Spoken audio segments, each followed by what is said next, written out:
আসসালামু আলাইকুম ফ্রেন্ডস, আজকে একটা নতুন ভিডিও নিয়ে চলে এলাম ইসমাইল হোম পেন্টিং চ্যানেলে। বাড়ির সামনে ছাদের সিলিংয়ে রেড কালারের ওপর গোল্ডেনের ডিজাইন হচ্ছে, উডেন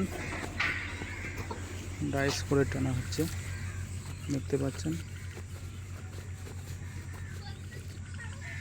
গোল্ডেন কালারের দিয়ে টানা হচ্ছে উডেনটা, দুপাশে গোল্ডেনের উডেনের ডিজাইন করা হয়েছে, আর সিলিংয়ের মাঝখানে আকাশে সিনারি করা হয়েছে, আর থামগুলো কালার দিয়ে সাজানো হয়েছে,